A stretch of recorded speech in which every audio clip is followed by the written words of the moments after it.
So I would like to make a career making comics, but is it even possible? I'd be lying if I would say it hasn't been a struggle to try and make that happen. There's been a lot of misfires, a lot of false starts, some successes and some not so great successes. A lot of people out there trying to do a lot of things with comics, with art, and trying to make a living. And, it's certainly not the easiest thing in the world to do. If you want to start a business as an entrepreneur or whatever, and make a living doing something, there's a lot of other paths that are much easier to actually accomplish monetary success. But that being said, I can't help it. I'm an artist. I've been created to be creative. The truth is, I'm not going to be passionate about anything else but that for the most part. So there's a lot of different ways that people have made a living making comics, making art. But one thing that I think is pretty common amongst most of the examples is the first point, which is man cannot live off of comics alone. What you'll often find is that when people make a living off of their art and comics, they actually have a few different things that they're supplementing that with, and usually it's related. They may be doing storyboards for animation, they may be doing freelancing commissions on the side, maybe they're selling their original art at comic book conventions. There's just a lot of different things. And the thing is when you make comics, just learning the basics and having published a mini comic written and drawn, or maybe you just do one of those things, even with just some of those abilities, inking, there's coloring, there's lettering, all these different things, comes a lot of other skills, So, making comics in and of itself is a great training ground for all types of different skills that can be marketable as well.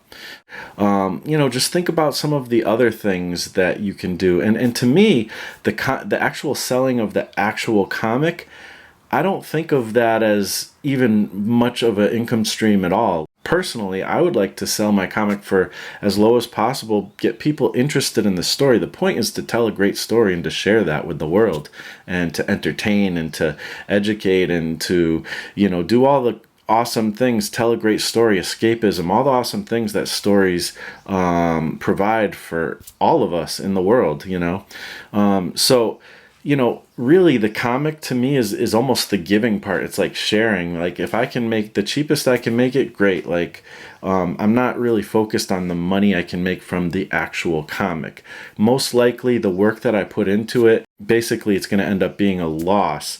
If you're counting all the work and time that we put into making the actual comic. Whatever comics you're making, that may be, this is how I'm looking at it at least, that may be the main subject matter and what you're kind of building your world around, but it's actually the ancillary parts that give you, I think, the best opportunity for making a living doing comics or art or even writing or whatever it is that you're trying to do. I'm coming at this as somebody who has not yet made a career making comics or art, but this is my goal. Set reasonable goals is the official number 2 point. And again, I'm not super great at this, but what you want to do is set reasonable goals, not like pie in the sky goals, like I'm going to make $1 million and be the next Todd McFarlane or Robert Kirkman, or I don't even know who's like probably the most famous comic person nowadays. But don't try to set something like that, because what's going to happen is, and I've done this too many times to myself, and that's why I know this is true, is you're going to get overwhelmed and you're going to fail and you're going to get discouraged and you're not going to want to be as diligent as you were before. And that's not a fun cycle. Eventually you may just give up. But to me, that's a big part actually that motivates me, because I can't just not do this stuff.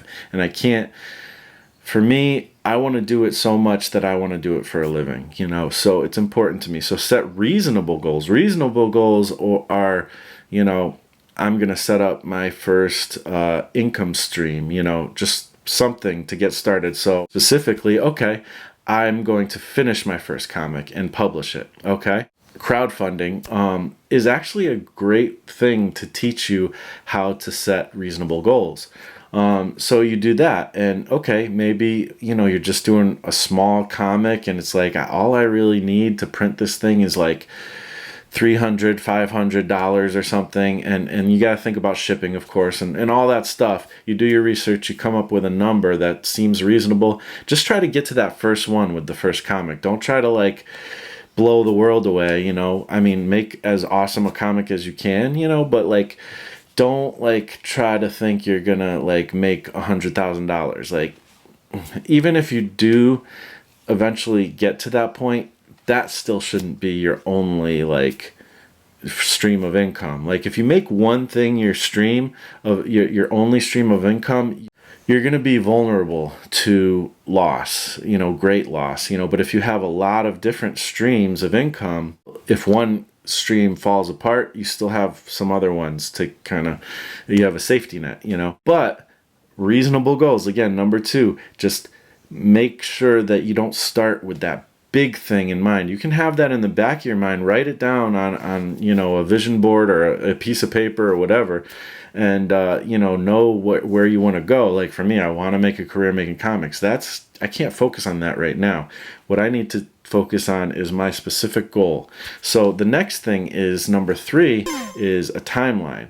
So this is another thing that I've not done so great with in the past. I'm hoping to do better in the future. And I would actually suggest start with just 1 month at a time. Yes, you can do like a 5-year plan. You could do a 1-year plan. But I think that it would be even important, just if you're not good at doing that kind of planning, which I'm not, I'm personally going to start right now doing 1 month at a time goals.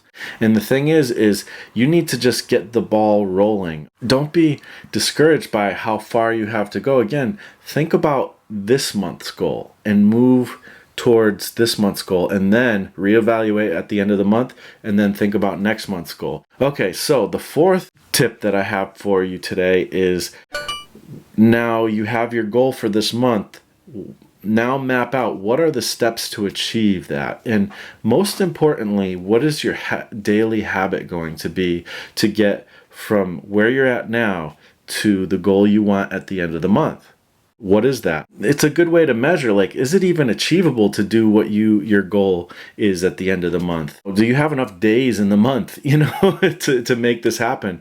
I mean, this is where you want to be reasonable with how much time do you have. And, always it's okay to like put your goal maybe to be a little bit harder than you think you can do, but don't put it a lot harder, because you're going to, again, be discouraged. Either way, however far you get by the end of the month, if you don't get all the way, then that's okay. Like, at least you got to whatever stage you got to, but at least you're dedicated, you have a plan. It's easier to steer a car that's driving than you can't steer one that's standing still. It's impossible, So as long as you're moving, now you can steer at the end of the month and say, okay, that goal was a little less reasonable, but I have a little bit more time this month, so I can do this maybe. Whatever your goals are, make sure they're reasonable, and make sure you know the steps to achieve them. And again, I would make the steps to achieve them, what is your daily habit going to be? How much time can you put in each day reasonably? And if you put in more